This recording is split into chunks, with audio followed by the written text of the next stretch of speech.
बिस्मिल्लाहिर्रहमानिर्रहीम, अस्सलाम वालेकुम and welcome back to our channel जी। आज हमारी सेकंड वीडियो है, लेकिन बेसिकली जो इन्फॉर्मेटिव वीडियोस हमने स्टार्ट करनी थी उस लिहाज से आज हमारी फ़र्स्ट वीडियो होगी।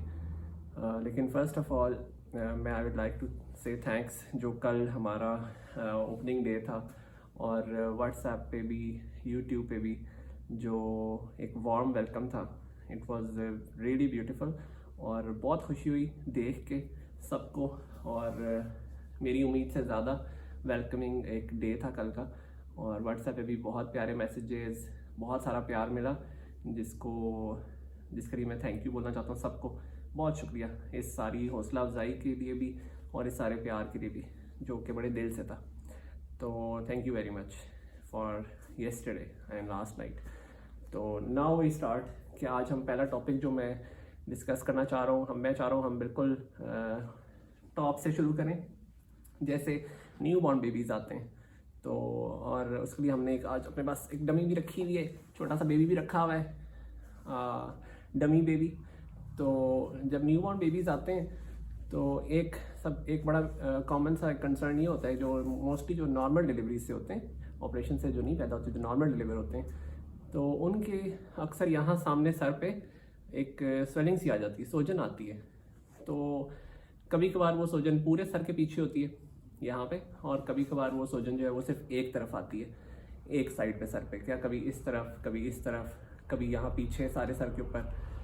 तो और ये बड़ा सख्त टेंशन वाली चीज़ होती है पेरेंट्स के लिए जब वो आते हैं। तो अक्सर वो उन्होंने बड़े सख्त परेशान होते हैं, कहते हैं जी देखें डॉक्टर साहब ये इसके सर पे क्या हो गया।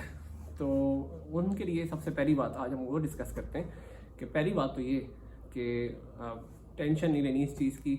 और जो नॉर्मल डिलीवर होते हैं तो आप अपने जहन में ये रखें कि जैसे हमें कहीं कोई दब लगती है ना, कि चोट लगती है, तो सूजन सी आ जाती है, स्वेलिंग सी हो जाती है। तो बिल्कुल उसी तरह जब बेबीज़ नॉर्मल डिलीवर होते हैं तो उनके सर पे भी स्वेलिंग आ सकती है। और वो स्वेलिंग अगर आ रही है यहाँ पीछे, अगर आपको ऐसा लग रहा है कि बेबी तो पैदा हुआ है और दूसरे तीसरे दिन चौथे दिन या इवन पहले दूसरे दिन ही यहाँ पूरे सर के पीछे सूजन आ गई है, पूरे सर के पीछे, दिस इज़ इम्पॉर्टेंट, ये आपने गौर से समझना है। कभी कभार सूजन सिर्फ एक तरफ आती है, यहाँ दरमियान में तो सबको पता होगा एक फॉन्टेनेल होता है, जिसको हम आम जुबान में तालू भी कहते हैं, अपने रूरल एरियाज़ में भी बोलते हैं इस तरह कि भाई यहाँ सामने फ्रंट पे एक तालू होता है, जिसको हम साइंस में या मेडिकल टर्म्स में फॉन्टेनेल कहते हैं। तो कभी कभार उस फॉन्टेनेल को वो सूजन क्रॉस नहीं करती, इस जॉइंट को एक तरफ रहती है, और कभी कभार पूरे सर पे आ जाती है। तो ये जो पूरे सर पर आती है ये होता है पानी, इसको कैपेट सेकेंडेनम कहते हैं, लेकिन आम जुबान में समझाने के लिए अक्सर हम कहते हैं भाई ये पानी इकट्ठा हुआ है, और होता ये हड्डी के ऊपर है, मतलब ये कोई अंदरूनी चोट नहीं होती। पहली चीज़ तो ये तसल्ली रखें। और दूसरा ये कि ये इस हड्डी के और स्किन के नीचे दरमियान में होता है, यहाँ पानी इकट्ठा होता है दब लगने की वजह से, आम जुबान में समझा रहा हूँ। तो डॉक्टर्स रात में भी इस पर थोड़ा सा वो ना हो जाए कंसर्न कि यार ये पानी नहीं होता या ये कुछ ऐसी चीज़ नहीं होती।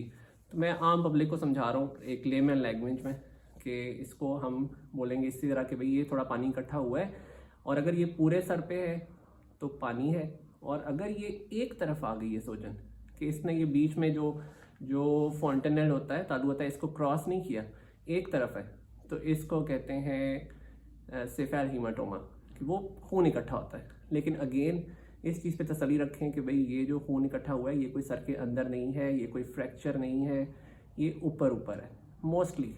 तो इस पे फिर हमने ये जो पूरे सर पे इकट्ठी हुई है इसने भी, और जो साइड पर आ रही है इसने भी, इन्होंने टाइम के साथ साथ खुद ही रिजॉल्व हो जाना होता है। बहुत ज़्यादा इस पे हमें दिखाना है अपने बेबी को, ताकि हम जो डॉक्टर है, जो भी डॉक्टर जिसको सब गए हैं, जो चाइल्ड स्पेशलिस्ट है, जो पीड्स का बंदा है जिसको आपने दिखाना है, वो एग्जामिन ज़रूर करें, दिखाएं ज़रूर, क्योंकि ये तो हम दो कॉमन चीज़ों के बारे में बात कर रहे हैं, इसके अलावा भी अल्लाह ना करे कुछ मसला हो सकता है, but these are the two most common things जो हमें रोज़मर्रा नज़र आती हैं। और अभी इन 15 सालों में, जो मैं आपसे कल भी बात कर रहा था कि 15 साल हो गए प्रैक्टिस करते हुए इस फील्ड में, तो इन दो के अलावा बहुत ही रेयर है हमने कोई और चीज़ देख ली हो जो इसके अंदरूनी कोई चोट लग गई हो, वो रेयर है, डिलीवरी के दौरान अमूमन नहीं होता। तो इन दोनों चीज़ों के बारे में अक्सर मैं पेरेंट्स को बताता हूँ भाई इस पर परेशान ना हो, इन दोनों ने आहिस्ता आहिस्ता टाइम के साथ साथ, चाहे वो पूरे सर पे सोजन आई है, पानी इकट्ठा हुआ है, चाहे वो एक तरफ सोजन आई है जो कि खून इकट्ठा होता है, ये दोनों ने अपने टाइम के साथ साथ जज़ब हो जाना है। हाँ, इसमें विटामिन सी दे सकते हैं, वो ड्रॉप्स जो डॉक्टर्स आपको प्रेस्क्राइब करेंगे उस और डोजेज उसको बताएंगे भी कितने देने हैं, कितना टाइम देना है। वो फिर ज़ाहिर है जब डॉक्टर एक दफ़ा देख लेते हैं, बेबी का वेट हो जाता है, उसको एग्जामिन कर लेते हैं। बाकी ज़ाहिर है एक न्यू बॉर्न बेबी होता है तो उसका हमने सारा कुछ एग्जामिन करना होता है। बेशक वो सिर्फ स्वेलिंग के साथ ही आया हो, लेकिन अच्छा होता है कि डॉक्टर उसका पूरा असेस कर ले। तो अब उसमें जो कैपेट है पीछे, जो पानी है, उसने तो आहिस्ता आहिस्ता जज़ब होना है, उसमें बहुत ज़्यादा कंसर्न नहीं होना, वो जल्दी ख़त्म भी हो जाता है। जितना ज़्यादा वो पीछे नरम सा एक थैली सी हमें महसूस हो रही थी, उतनी जल्दी वो इंशाल्लाह ख़त्म भी हो जाती है। ये जो साइड वाला है, जो एक तरफ आ रहा होता है सोजन, जो दरमियान से तालु को क्रॉस नहीं करता, ये क्योंकि खून इकट्ठा होता है, जज़ब इसने भी हो जाना है इंशाल्लाह। लेकिन इसमें आपने ये ख्याल रखना है कि इसमें बेबी को यरकान हो सकता है थोड़ा सा ज़्यादा यूजुअली। जैसे एक तो नॉर्मल बेबीज़ को यरकान होता ही है, 10 में से 8 बच्चों को, 7 बच्चों को एक फिजियोलॉजिकल जॉन्डिस होता है जो कि टाइम के साथ साथ ख़त्म हो जाता है। उसमें अक्सर लोग शुआएँ लगवाते हैं, उस पर भी हम इंशाल्लाह किसी वीडियो पर आएंगे कि वो किस तरह लगवानी चाहिए और क्या क्या करना चाहिए, कितने टाइम लगाना चाहिए। बहरहाल आज इस सोजन के बाद जब ये जज़ब होता है खून सारा, तो थोड़ा सा हमें एक्स्ट्रा जॉन्डिस नज़र आ सकता है, यरकान थोड़ा सा ज़्यादा नज़र आ सकता है, लेकिन उसके लिए भी वही काफ़ी होता है जो विटामिन सी डॉक्टर देखने के बाद लिख के देते हैं, वो यरकान को भी ख़त्म कर लेता है। और दूसरी चीज़ जो इसमें आपने ख्याल रखना है वो ये होता है कि उसमें बुक्स में ये लिखा होता है कि भाई बेबी को आपने ऐसे बहुत ज़्यादा स्विंग नहीं देना है। अगर आप पे सोजन है साइड पे या इवन चलो पीछे भी है, तो आपने बेबी को बहुत ज़्यादा स्विंग करके नहीं सुलाना है, उसको ज़रा कम से कम हिलाना है। तो बहुत सारे लोगों को आदत होती है ख़ासतौर पे गांव देहातों में बेड के नीचे बांधने की, वो झूला सा बनाने की, और शहरों में भी कॉट में डाल के उसको बेबी को हिला हिला के सुलाने की मोस्टली होता ही है। तो ये एक इसमें आपने ख्याल रखने वाली चीज़ होती है कि बेबी को बहुत ज़्यादा शेक करके हिला हिला के सुलाना नहीं है। तो उससे फिर ये थोड़ी बहुत पेन कर सकता है, जो साइड वाली स्वेलिंग होती है, जो खून इकट्ठा होता है, जो इस जॉइंट को क्रॉस नहीं करता, वो थोड़ा बहुत पेनफुल हो सकता है अगर आप उसको बेबी को बहुत ज़्यादा हिलाते हैं तो। अदरवाइज़ कोई पेन नहीं, 99% कोई प्रॉब्लम नहीं इंशाल्लाह। दोनों सोजन ने खुद ही ख़त्म होना है टाइम के साथ साथ। जो पीछे पानी इकट्ठा होता है पूरे सर के पीछे, वो मे भी 1 हफ्ते के अंदर अंदर ख़त्म हो जाए, और जो साइड पर आता है वो पूरा पूरा मंथ ले सकता है ख़त्म होने में। लेकिन 90% उसमें हमें कोई टेंशन लेने की ज़रूरत नहीं है। जाएं ज़रूर, डॉक्टर साहब को दिखाएं ज़रूर, जिधर भी आपने जिनको दिखाना होता है, चाइल्ड स्पेशलिस्ट जो भी आपके होते हैं। तो उसके बाद फिर, लेकिन इनिशियली वीडियो का मकसद ये कि इनिशियली आपको टेंशन नहीं लेनी इस चीज़ की, परेशान नहीं होना है कि भाई ये क्या चीज़ है जो सर पे बन गया, कोई फ्रैक्चर तो नहीं हो गया। फ्रैक्चर नहीं होता इंशाल्लाह। तो बाकी ये कि देखें, अगेन इतने सालों के अंदर मैं लाखों बच्चों की बात कर रहा हूँ, उसमें जितने भी ये स्वेलिंग्स आती हैं mostly they go away on their on, ख़ुद से ख़त्म होती हैं। लेकिन अगर हम कंसर्न एक सोचें तो जैसे इन सारे सालों में आई थिंक मैंने 1 या 2 देखे हैं कि जब ये साइड वाली स्वेलिंग ख़त्म होते होते होते ख़त्म तो हो गई, लेकिन थोड़ा सा रिजेस यहाँ पे बन गए, थोड़ा हार्ड एक सख्त सा बोन हमें महसूस होने लग जाए कि भाई स्वेलिंग बीच में से तो ख़त्म हो गई है, लेकिन उसका जो बॉर्डर है वो नहीं ख़त्म हुआ। तो वो एक थोड़ा सा कंसर्न होता है।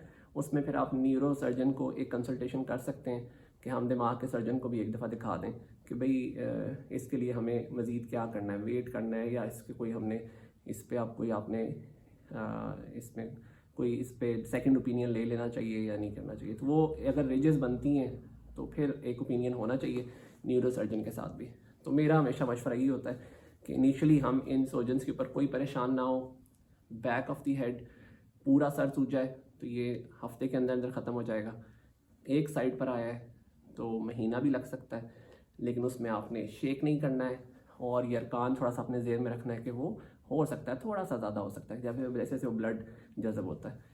तो दिस इज़ इनिशियल हम जो बात करें सर के लिए, आज के लिए आई थिंक इतना काफ़ी है कि इस चीज़ को अगर हम समझ लेते हैं अच्छा सा, और आइंदा आने वाले दिनों में अगर कोई ऐसी चीज़ हम एक्सपीरियंस करते हैं तो उस पर हम अल्लाह करे कि हमारे नॉलेज में इजाफा हो जाए और हम वरिड ना हो इस पर। बाकी ज़रूर डॉक्टर को दिखाएं, न्यूबॉर्न बेबी का एग्जामिनेशन होना चाहिए, चाहे वो स्वेलिंग है या नहीं है। और स्वेलिंग मोस्टली ये नॉर्मल डिलीवरीज में ही आती है, सिजेरियंस में नहीं आती। ठीक है जी, तो इंशाल्लाह कल इंशाल्लाह किसी और टॉपिक पे बात करेंगे, मे बी जॉन्डिस पे, जिसमें बीच में हम जिक्र कर रहे थे। तो I hope you like it, और बाकी अपना ख्याल रखें। अगेन अल्लाह ताला जो टर्की में हुआ उसके लिए भी बहुत सारी दुआ किया करें, लोगों के लिए बहुत अल्लाह ताला से रहम की अपील, और अल्लाह ताला आफियत रखें हर तरफ। अस्सलाम वालेकुम।